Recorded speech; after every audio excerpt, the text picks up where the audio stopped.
Hi, this is Patricia Stepler with Your Inside Power, where I want you to discover all the powers you have inside of you to create the world in which you want to live. In my show notes, it's talking about Napoleon Hill, and he talked about lack of decision as being near the top of the list of the 30 major causes of failure. In fact, he wrote an entire chapter in Think and Grow Rich on decisions. So why don't people know how to make decisions? We're never really taught. Were you ever taught how to go about making a decision? I know I wasn't. Sure, we made decisions, but sometimes we just put things off, or we would go in and then we would change our mind all the time. And so our decisions never had the impact that they could have. So why is it important?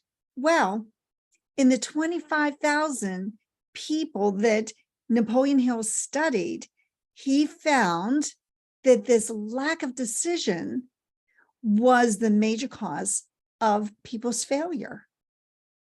Now, of course, they failed in other ways too, but it all came down, or primarily came down to the fact that people did not make decisions.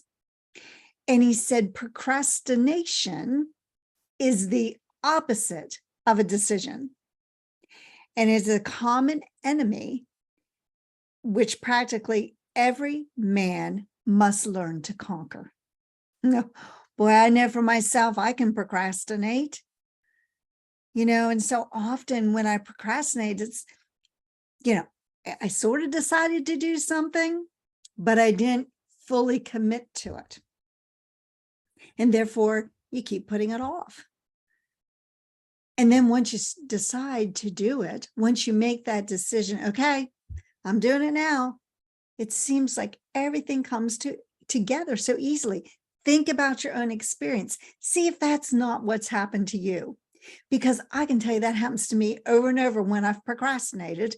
And then I just finally, okay, I make a decision to do something. Things just start to flow easily. And then I go back and I think, why was I procrastinating? What caused me to procrastinate?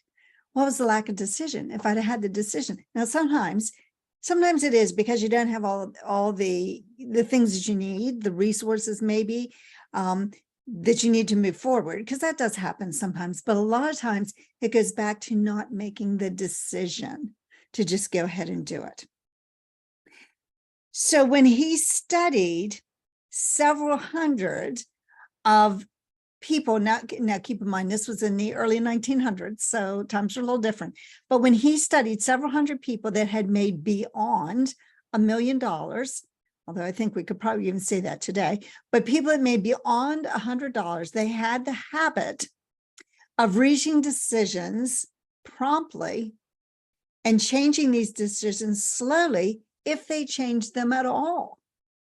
So people who are super successful make decisions quickly and then are slow to change once they've made this decision. Maybe they use their intuition, maybe something, a gut reaction that this is what they need to do, and then they're slow to change. But here's what else he found. People who fail to accumulate money, particularly, the bigger money, without exception, listen to that, without exception, have the habit of reversing decisions, if at all, and changing them quickly. Okay, so people who fail to accumulate money without exception have the habit of reaching decisions, if at all, very slowly. So if they do reach a decision, it takes forever, and then they change them quickly. This was me with setting goals. I would set a goal, and then I'd listen to somebody else, and I'd change it, And then I'd set a goal, and then I'd change it, and then I'd procrastinate because I didn't believe that I could accomplish the goal. And so then I'd set another goal, and pretty soon I was like, well, that doesn't seem to be working. So let me set another goal.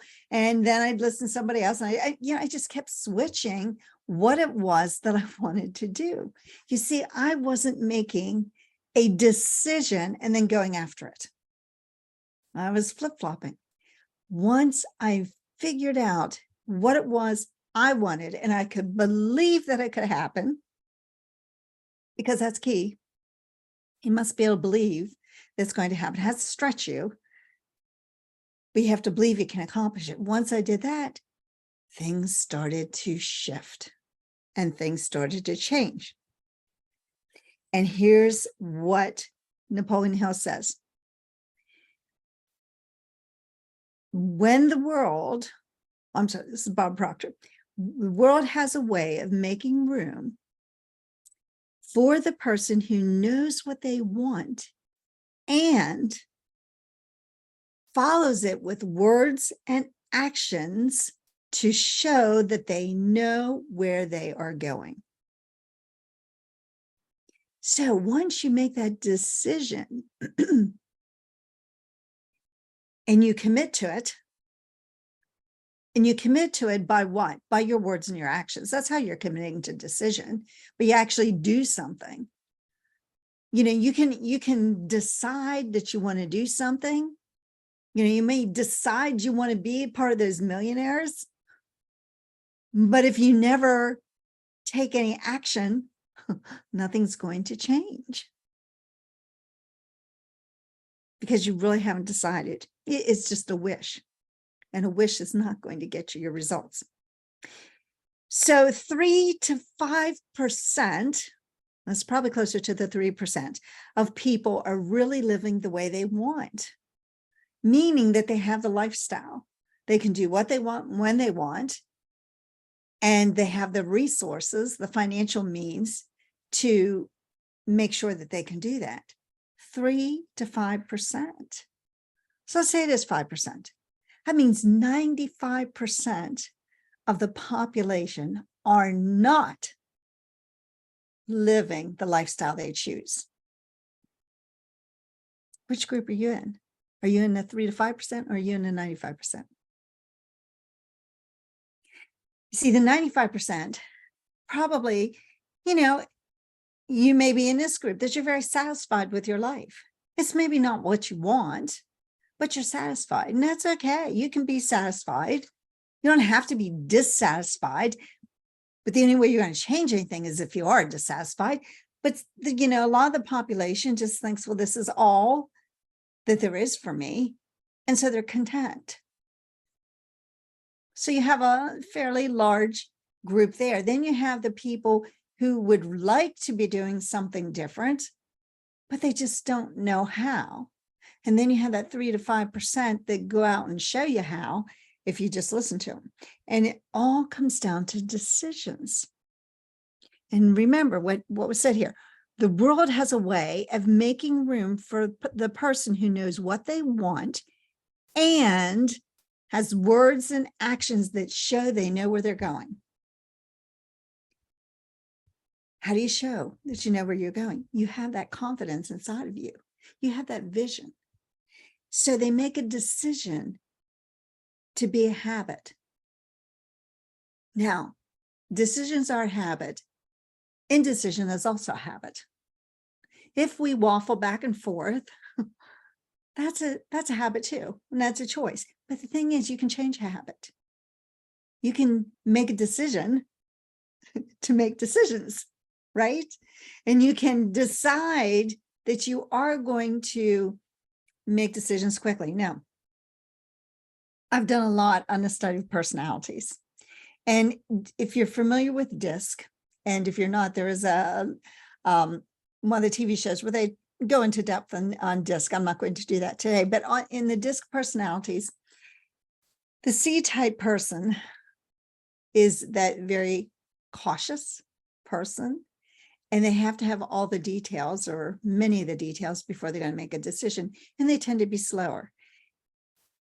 So there are some parts of your personality are going to keep you from making a quick decision, But what you need to do is to, if you are one of those C-type personalities, get the information you need as quickly as you can and make a decision. Sleep on it if you need to, wait a day or two, but don't put it off for months and months and months. I see this happening all the time. When I talk to people about coaching with me, they know they need it. They know I have what they need or want, and yet they won't make a decision to do it. Well, that's indecision. And you see, then you talk to them 6 months or a year later, and they've made zero progress. Well, that was a decision too. Not a good one, but was a decision. So what we have to do in order to be able to make really good decisions is to use our higher faculties that we have. Now, what are our higher faculties? See, we have our senses. We know, we see, hear, smell, taste, touch, the senses, but we also have been gifted with these beautiful intellectual faculties: imagination, intuition, memory, perception, reason, and will. So let's talk about those and how we can utilize them to make really good decisions and to be able to make decisions quickly. So if we look at perception is what you think of yourself, who you think you are. And we talked about that last session about it's not who you are that's holding you back, it's who you think you're not. Okay, so we look at who we are. We have to change the way we see ourselves. And if we can change the way we see ourselves, we can start to believe, because remember I said belief is important, but we can start to become the person we need to be in order to accomplish that goal or make that decision.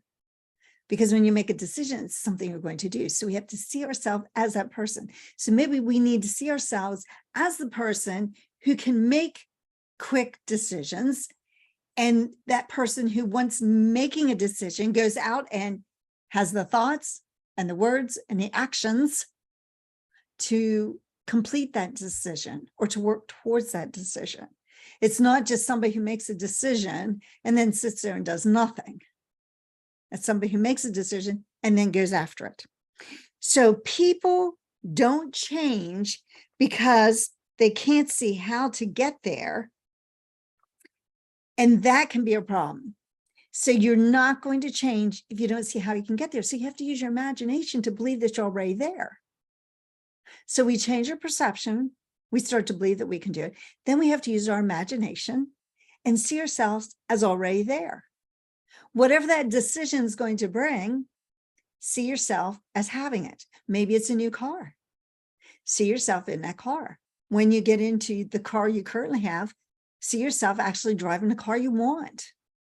When you walk into your house, if maybe it's a house you want, see yourself in the house that you want, not the house that you're in. As you're in the kitchen, picture the kitchen of your dreams. Whatever it is, see yourself doing it. If it's a position, maybe you want to be the chairman of the department that you're in. See yourself as that department chair. And see yourself working with those people as you being the boss for that area, and see yourself doing that. Another thing you can do is start dressing the part. Maybe the position you're in now, you don't have to get all dressed up, but the position you want, maybe you have to wear a suit, or you have to wear a dress, or a real nice pantsuit or something. See yourself and show that you can dress that part. You've got to do that. That's using your imagination. When you can see yourself doing there, see yourself celebrating once you've accomplished that decision. So that's imagination and perception. Those are two really good intellectual faculties that you can use to start to make those better decisions.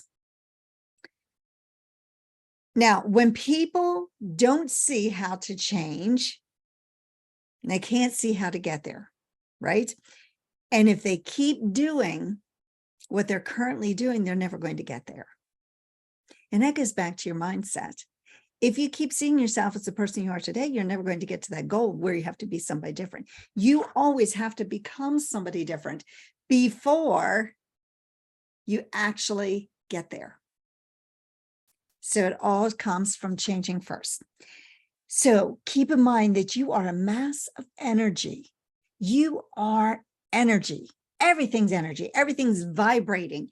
And whatever that decision is, whatever that goal is, whatever it is that you need to do, that's on a different vibration than where you are currently. That's why you have to decide to do it, right?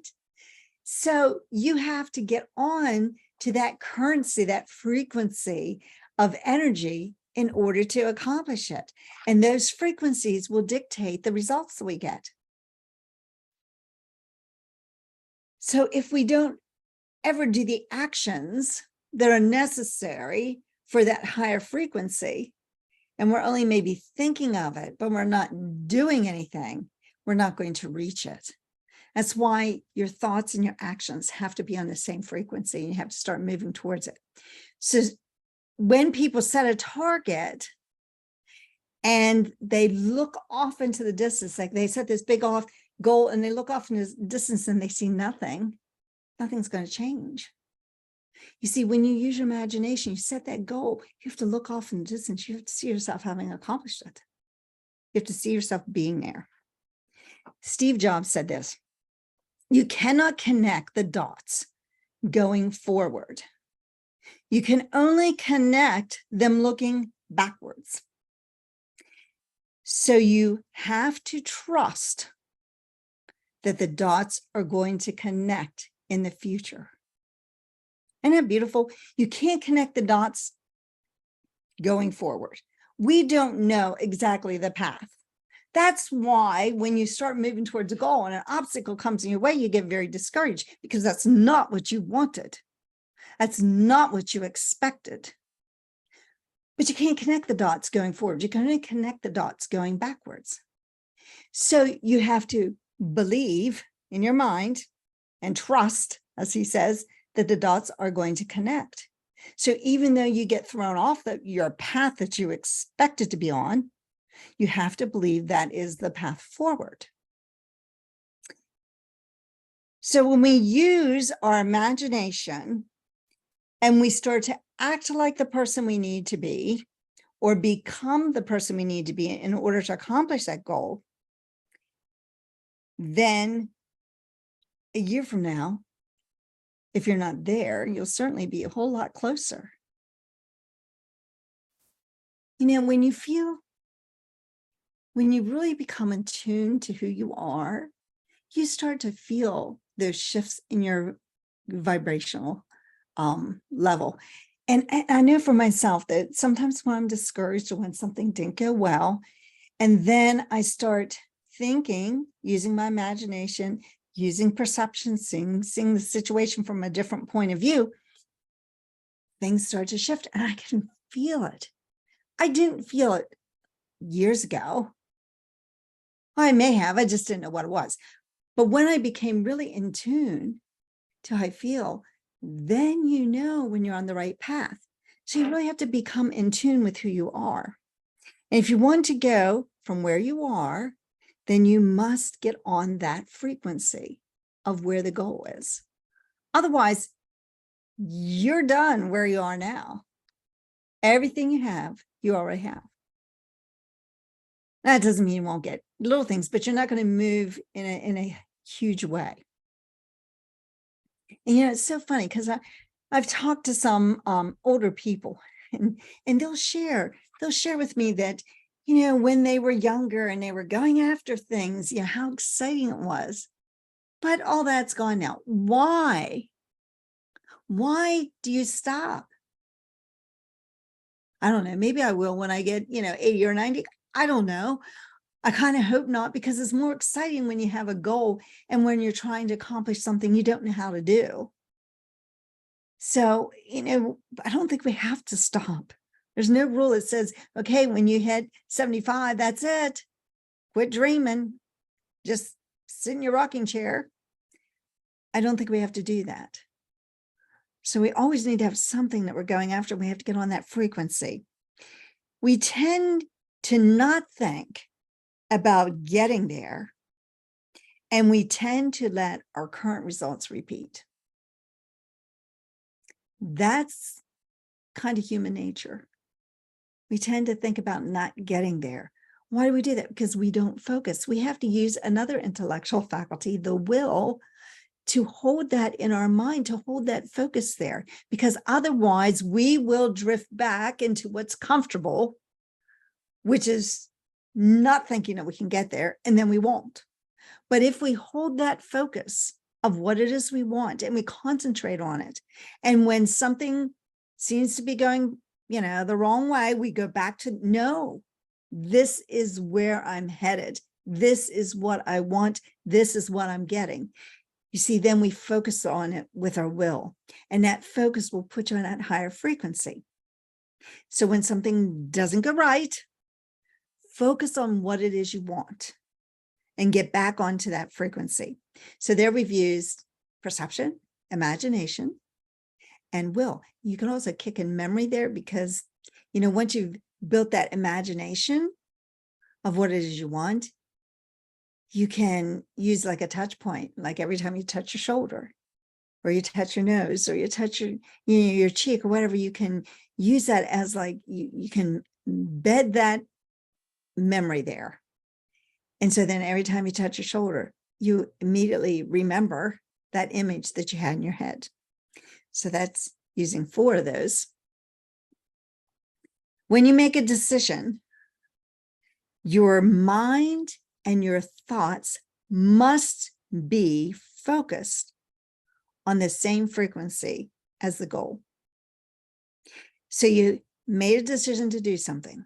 So I'm thinking right now, the decision I decided to do, and I made that decision. So my mind and my focus have to be on that frequency. Why? Well, because if they're not, it's not going to happen.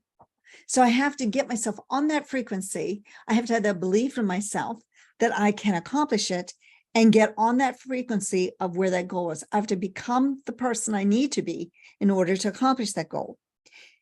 Once you make a committed decision, you cannot go back. Commit to it and do it. Believe in the possibility. So you must believe in the possibility that it can happen. And the moment your belief matches that frequency and that state, and you fuse with it, you focus with it, that union will bring you the result in the activation and the projection, and you will figure out the ideas and the conditions and the circumstances that you need to accomplish it. Some of you might say, well, it never happened to me. Well, because you never got on the frequency. Maybe you never made the committed decision. But once you make that committed decision and you fuse with it, you focus with it, you are so tied into it, everything's going to happen and come to you. So lots of times people who set goals, the reason they didn't accomplish it is because they never really focused on it and fused with it. It was a wish. It was not a committed decision. So that new state, that new frequency becomes your new home. And you live in that until it becomes your reality.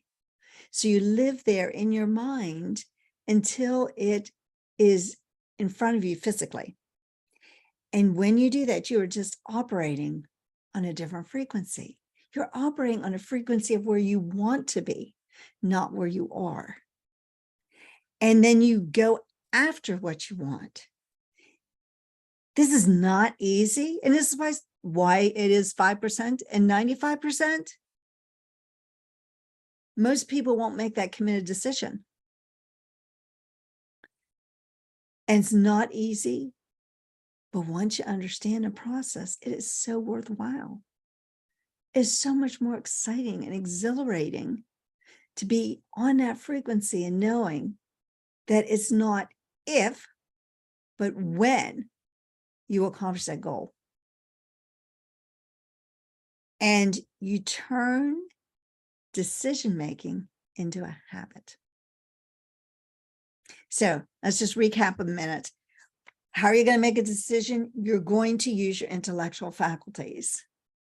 You're going to use your imagination. You're going to build the picture of what you want. You're going to use your intuition because you're going to feel in your gut when it's something you're supposed to do, or you're going to hear this little voice telling you. That might sound really weird, but it's true. That's what will happen. So use your imagination, use your intuition. You're going to use your memory because once you build that imagination, you're going to maybe use a touch point and you're going to recall that memory of how great it felt when you accomplished that goal. And you're going to bring that into reality. And then you're going to use your perception. You're going to perceive yourself in a different way. Perceive yourself in the way that you need to be in order to accomplish that goal. Maybe look at different ideas and which is going to work best. So you're going to use perception. We didn't talk about reason much. You know, you probably use reason as you're going through these steps. You're using, you know, what is it that you want? You're using your reasoning faculty. And then you're going to use your will. You're going to focus on what it is that you want until it becomes your reality. Now, as I said, it is not easy, which is why so few people will do it, but it is so worthwhile to understand and have all the tools. Now, did I give you all the tools you're going to need in order to accomplish it? No, probably not. Probably not. You know, I have this accountability partner and we talk multiple times during the week. And we've made a habit of reading a chapter in a book or partial chapter, if it's a really long chapter, as we meet as accountability partners. And for a while, we were studying this anthology of Neville Goddard. And as we were reading this, it was difficult because it was not easy to understand what he was saying. And so we would take that same chapter and we would read it maybe 3 to 5 times. And then we'd start to understand. Sometimes we still didn't fully understand, but we'd go on to the next chapter. And then things would start to clear up. And as we went through this anthology, which probably took us 2 or 3 years to get through, going back and reading other materials like Think and Grow Rich just was like eye-opening. And it made such a difference. And that's why it's so important to study with somebody or to work with a coach who can help you get to that point. Because if you can't get to that point, you're always just kind of like in a fog. And that's the way I was. I was like in a fog. I kind of understood it. I sort of got it, but I didn't fully understand. You know, people talk about being on the frequency. Well, I kind of understood it. But until I started to really unlock within me what it was like. And that takes time, which again is why so few people will do it. Because it does take time. It does take effort to go through that. So that's where I want to leave that with you today. Reach out to me. I put my calendar link in the show notes. So by all means, connect with me and let's get you on to the right frequency and get you into the habit of making a bona fide decision and not indecision. We want to make a decision to go after what it is you really want and show you how to use those intellectual faculties to your advantage so that you stay on top of your goal and you reach your goals. This is Patricia Stepler. Thank you for joining me, and I will see you in the next episode.